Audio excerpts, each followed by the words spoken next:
Pernah kebayang nggak? Jadi gadis desa sederhana, tiba-tiba ditawari uang miliaran cuma buat rawat 3 anak orang kaya? Tapi tunggu dulu, ternyata semua ini ada tujuannya.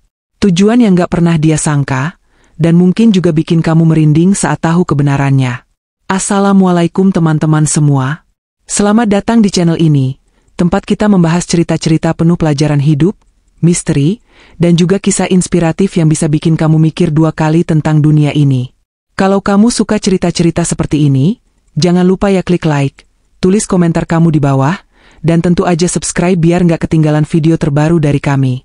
Oh iya, seperti biasa, yuk ramaikan kolom komentar dengan sholawat kepada Nabi Muhammad, dan tulis juga kamu nonton dari kota mana. Biar kita bisa saling sapa dan doakan satu sama lain. Amin ya robbal alamin. Orang dengan tangan terlipat. Di sebuah desa kecil yang terletak jauh dari hiruk-pikuk kota, hiduplah seorang gadis bernama Ayla. Ayla dikenal sebagai sosok yang lembut, rajin, dan berhati tulus. Ia tinggal bersama ibunya yang sudah renta di sebuah rumah kayu yang dindingnya mulai lapuk dimakan usia. Ayla bukan gadis yang punya banyak pilihan dalam hidup. Ayahnya sudah lama meninggal, dan satu-satunya penghasilan mereka berasal dari menanam sayur di kebun belakang rumah, serta menjual kue buatan tangan ibunya ke warung-warung sekitar. Ayla tak pernah mengeluh. Walaupun hidupnya sederhana, ia selalu merasa cukup dan percaya bahwa Tuhan takkan memberi cobaan di luar batas kemampuan. Setiap hari Ayla bangun sebelum subuh. Ia menimba air dari sumur, memasak sarapan untuk ibunya, lalu mulai membersihkan rumah. Setelah itu ia ke kebun membawa cangkul dan keranjang rotan tua, menanam kangkung, cabai, dan sayur-mayur lainnya yang bisa dijual saat panen tiba. Hari-harinya dilalui dengan peluh dan debu. Tapi senyum tak pernah lepas dari wajahnya. Baginya, bisa melihat ibunya makan dengan lahap dan tidur dengan tenang saja sudah cukup membuatnya bahagia. Namun, takdir memang selalu punya rencana yang tak bisa ditebak. Pada suatu sore, saat Ayla sedang menyapu halaman rumahnya yang sederhana, datanglah sebuah mobil hitam besar yang tak pernah terlihat sebelumnya di desanya. Warnanya mengilap, dan plat nomornya asing. Anak-anak kecil di kampung berlarian mengikuti mobil itu dengan penuh rasa penasaran. Warga desa mulai keluar rumah, bertanya-tanya siapa gerangan yang datang. Mobil itu berhenti tepat di depan rumah Ayla, dan dari dalamnya turun seorang pria tinggi memakai setelan jas hitam. Wajahnya tenang, tapi matanya tajam, seolah memeriksa setiap sudut desa dengan seksama. Pria itu memperkenalkan dirinya sebagai Pak Adrian, seorang pengusaha kaya dari kota yang sedang mencari seorang pengasuh untuk anak-anaknya. Ia mengatakan, "Saya mencari seseorang yang bukan hanya bisa menjaga anak-anak, tapi juga bisa membuat mereka merasa dicintai, seperti seorang ibu." Kalimat itu tentu membuat warga desa terkejut, termasuk Ayla yang mendengarnya langsung. Lalu tanpa basa-basi, Pak Adrian menyebut nama Ayla secara langsung. "Saya sudah dengar tentang Ayla dari kenalan saya yang pernah ke desa ini. Gadis sederhana, pekerja keras, dan berhati lembut." Ayla hanya bisa terpaku. Ia tak pernah membayangkan akan disebut namanya oleh orang yang bahkan belum pernah ia kenal. Rasa gugup mulai muncul. Ia memegang erat sapu di tangannya, mencoba menenangkan diri. Pak Adrian kemudian melanjutkan, "Saya menawarkan pekerjaan ini dengan bayaran yang sangat besar, jauh lebih dari yang bisa Ayla bayangkan. Kami akan menanggung semua kebutuhan ibumu, termasuk perawatan medisnya di rumah sakit terbaik di kota. Yang perlu kamu lakukan hanya satu, tinggal di rumah kami dan merawat ketiga anak saya." Ayla merasa seperti berada dalam mimpi. Tawaran itu begitu menggiurkan, terlalu baik untuk jadi kenyataan. Tapi juga membingungkan. Mengapa dirinya? Mengapa orang kota sekaya itu datang jauh-jauh hanya untuk mencarinya? Dan kenapa pria seperti itu tidak mencari pengasuh lewat agen profesional di kota besar? Namun, di balik semua pertanyaan itu, Ayla sadar, ini mungkin satu-satunya kesempatan yang ia miliki untuk menyelamatkan ibunya yang sudah lama sakit-sakitan. Ia tak punya uang untuk membawa ibunya ke rumah sakit besar. Selama ini mereka hanya mengandalkan obat warung dan ramuan tradisional. Setiap malam, Ayla hanya bisa menangis diam-diam ketika melihat ibunya mengerang kesakitan karena asma dan rematik yang tak kunjung sembuh. Maka meskipun hatinya masih diliputi tanda tanya, ia tahu bahwa ia tidak bisa menolak. Setelah berdiskusi singkat dengan ibunya, Ayla akhirnya menerima tawaran itu.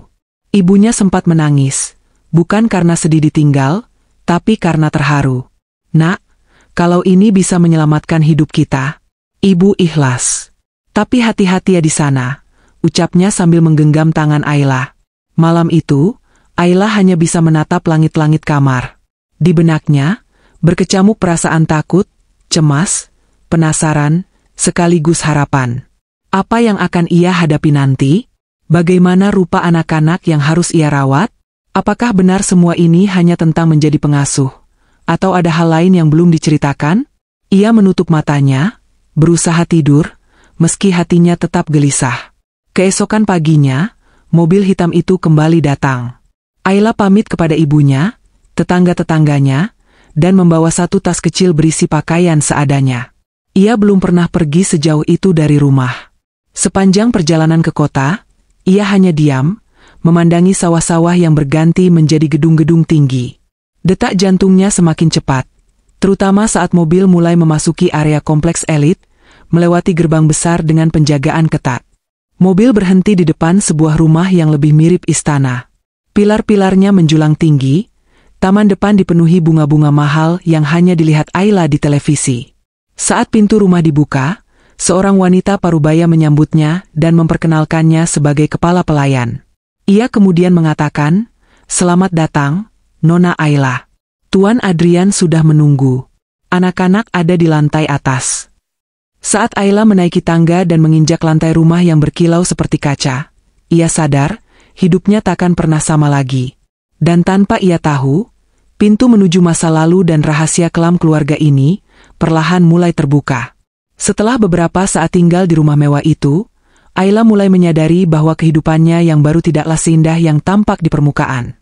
Memang, ia kini tidur di kamar luas dengan ranjang empuk, makan makanan lezat, dan mengenakan pakaian-pakaian bersih yang harum. Tapi semua kemewahan itu tidak bisa menutupi suasana rumah yang terasa dingin. Bukan dingin karena udara, tapi dingin karena sunyi yang aneh. Seolah rumah megah ini sedang menyimpan sesuatu yang tidak bisa diungkapkan dengan kata-kata. Hari pertama Ayla dikenalkan kepada ketiga anak yang harus ia rawat. Mereka adalah Naira, 9 tahun, Reyhan, 7 tahun, dan Ziva, 5 tahun. 3 anak yang tampak sehat dan rapi, tapi wajah mereka kosong. Tidak ada senyuman, tidak ada tawa. Bahkan tidak ada kata sapaan saat Ayla mencoba berbicara. Mereka hanya diam menatapnya seperti memandangi benda asing. Sejak itu, Ayla tahu, tugas ini tidak akan mudah. Ini bukan sekadar pekerjaan menjaga anak seperti yang ia bayangkan. Ayla mencoba bersikap ramah. Ia tersenyum, memperkenalkan dirinya, dan berkata, "Kak Ayla senang bisa kenal kalian. Mulai hari ini, Kak Ayla akan jaga kalian ya." Tapi tak satu pun dari mereka menanggapi. Hanya Naira yang sempat menatap Ayla dengan mata sayu, lalu menunduk kembali. Mereka duduk di sofa ruang keluarga sambil menatap televisi yang menyala, tapi tidak ada yang benar-benar menonton. Bahkan suara tawa dalam acara anak-anak di TV pun terasa ganjil di tengah suasana rumah yang sepi dan terasa penuh tekanan. Setiap pagi, Ayla mencoba membuat rutinitas baru. Ia bangun lebih awal untuk menyiapkan sarapan, lalu mengajak anak-anak duduk di meja makan bersama. Tapi tetap saja, mereka tak banyak bicara. Mereka makan dalam diam, tanpa tatapan mata, tanpa tanya, tanpa canda. Hanya suara sendok dan garpu yang terdengar. Sesekali Ziva, si bungsu, meneteskan air mata tanpa suara. Ayla ingin bertanya, tapi setiap kali ia mendekat, Ziva malah menjauh, seperti takut disentuh. Hari-hari pun berjalan. Ayla tidak menyerah.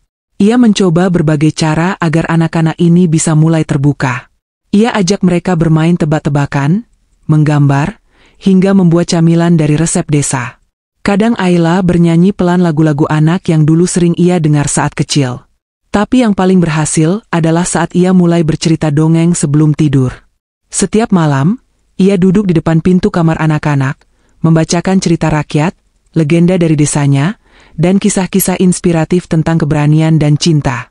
Lama-kelamaan, perubahan kecil mulai terlihat.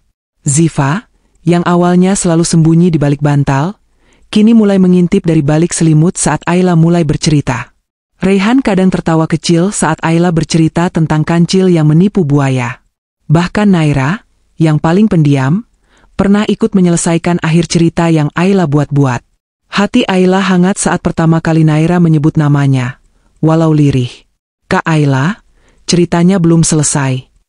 Itu adalah momen yang sangat membahagiakan bagi Ayla. Ia mulai merasa bukan lagi orang asing di rumah itu.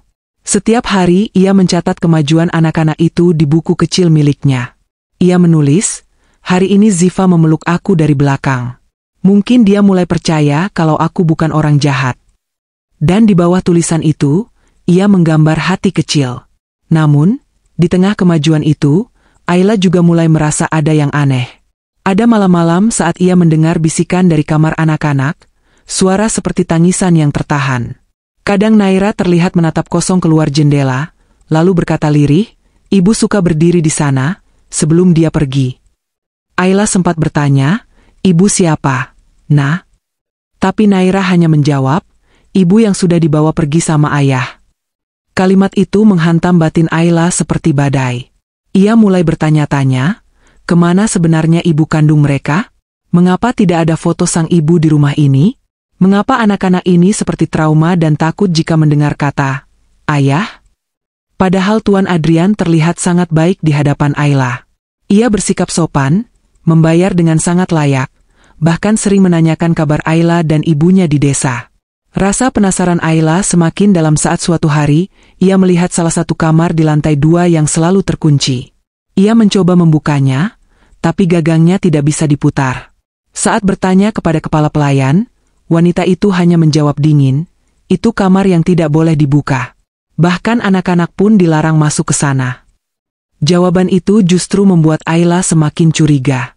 Apa yang sebenarnya disembunyikan di kamar itu? Suatu malam, saat Ayla sedang menyapu ruang tamu, ia melihat selembar foto jatuh dari sela-sela buku tua di rak. Saat ia mengambil dan melihatnya, jantungnya berdegup keras. Foto itu memperlihatkan seorang wanita cantik yang tersenyum sambil menggendong bayi. Tapi yang paling mengejutkan adalah, wajah wanita itu sangat mirip dengan Ayla. Rambutnya, senyumnya, bahkan sorot matanya. Ayla menggenggam foto itu erat-erat. Siapa wanita ini? Apakah ini ibu kandung anak-anak? Mengapa wajahnya begitu mirip dengannya? Dan apakah ini kebetulan, atau memang sengaja? Pertanyaan demi pertanyaan terus berkecamuk di benak Ayla. Ia mulai menyadari bahwa semua ini bukanlah kebetulan. Mungkin, sejak awal ia memang bukan sekadar dipilih karena baik hati atau sederhana, tapi karena sesuatu yang jauh lebih dalam. Sesuatu yang mungkin melibatkan masa lalu keluarga ini, dan kematian sang ibu. Sejak saat itu, Ayla mulai mengamati lebih dalam. Ia mencatat kebiasaan anak-anak, gerak-gerik Tuan Adrian, hingga percakapan-percakapan yang terdengar setengah antara mimpi dan nyata. Ia mencium aroma misteri yang menyelimuti rumah besar ini, dan ia tahu, jika ia terus tinggal, cepat atau lambat, ia akan menemukan kebenaran yang selama ini tersembunyi. Tapi di sisi lain, ia juga mulai mencintai anak-anak itu. Mereka bukan lagi sekadar anak majikannya, tapi anak-anak yang mulai mengisi hatinya. Ziva memeluknya setiap malam. Raihan mulai bercerita tentang sekolah. Dan Naira kadang menangis dalam pelukannya sambil berkata, aku takut ibu akan pergi lagi. Ayla ingin menjawab, aku bukan ibu kalian, tapi bibirnya tak sanggup mengucapkannya. Ia tahu, sekarang ada ikatan yang tak bisa dijelaskan. Ikatan yang terbentuk bukan karena darah, tapi karena cinta dan luka yang mereka bagi bersama. Dan saat itulah Ayla menyadari, mungkin, di balik semua ini, ada alasan mengapa ia yang dipilih. Bukan karena kebetulan, tapi karena takdir sedang menuntunnya ke arah yang belum pernah ia bayangkan sebelumnya. Hari-hari berlalu. Ayla merasa hubungan emosionalnya dengan ketiga anak itu semakin kuat. Mereka mulai menyebutnya Mama Ayla. Bahkan Naira, yang tadinya sangat tertutup, kini kerap menggandeng tangannya saat turun tangga. Raihan mulai terbuka soal mimpi-mimpinya, dan Ziva, gadis kecil itu bahkan sering ketiduran di pangkuan Ayla, memeluk erat tangan gadis desa itu seolah tak ingin kehilangan lagi sosok ibu. Tapi semakin dalam ia masuk ke dalam kehidupan mereka, Ayla semakin merasakan bahwa ada sesuatu yang disembunyikan. Rasa damai yang ia rasakan bukanlah ketenangan sejati. Seperti ada awan gelap yang menggantung di atas rumah megah ini, menunggu waktu untuk menghujani segalanya dengan kebenaran pahit. Dan benar saja. Semuanya mulai berubah pada suatu malam saat Ayla mendengar suara tangis dari loteng. Tangisan itu lirih, hampir tak terdengar, seperti suara seseorang yang telah lama terpenjara dalam kesunyian. Padahal, tak ada siapapun yang tinggal di loteng rumah itu. Ayla yang sudah mulai terbiasa dengan keanehan, akhirnya memberanikan diri naik lewat tangga sempit menuju loteng, meski hatinya dipenuhi kecemasan.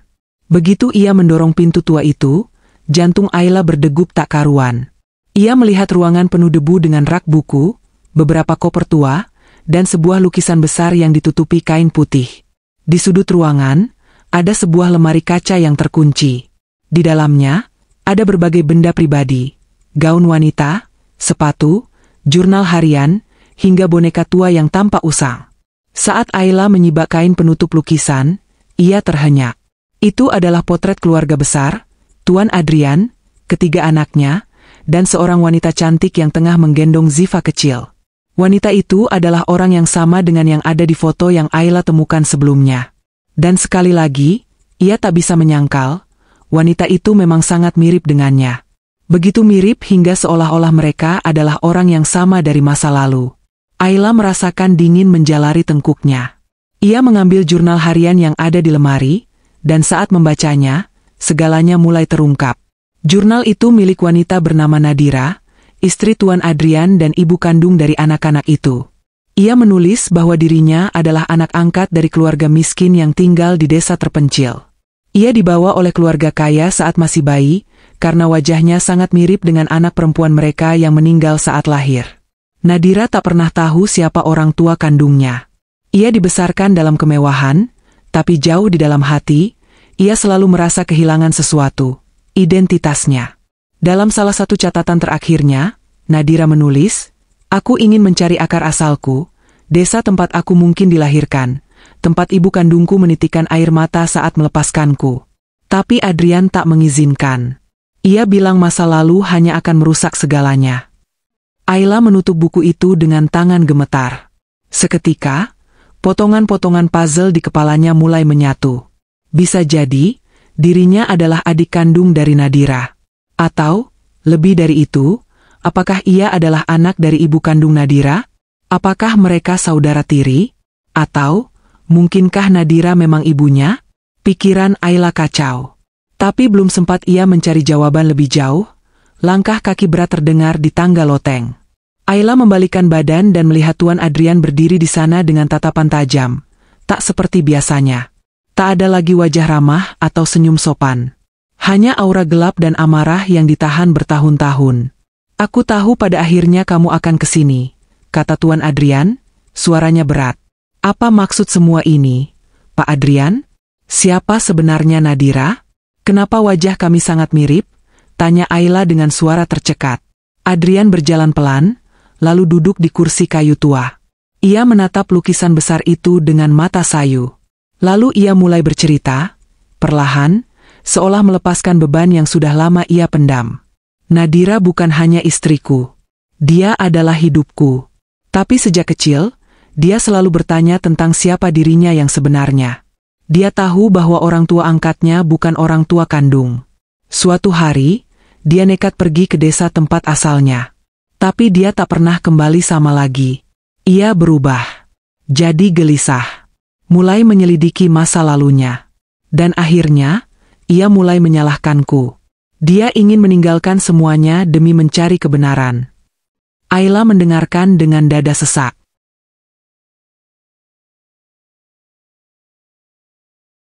"Suatu malam," lanjut Adrian, "kami bertengkar hebat.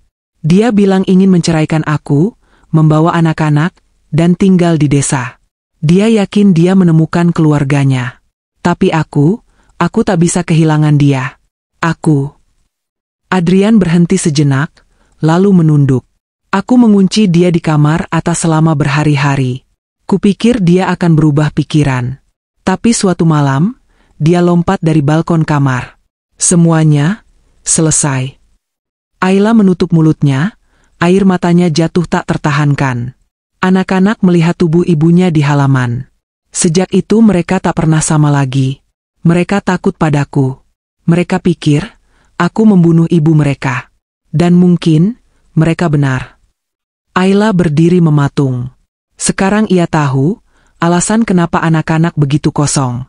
Kenapa mereka menolak berbicara. Kenapa mereka seperti kehilangan hidup. Mereka menyaksikan tragedi yang tak seharusnya dilihat oleh anak sekecil itu. Adrian berdiri perlahan, menatap Ayla. Kau tahu kenapa aku memilihmu? Karena kau adalah bayangan Nadira. Aku tidak tahu siapa kamu sebenarnya.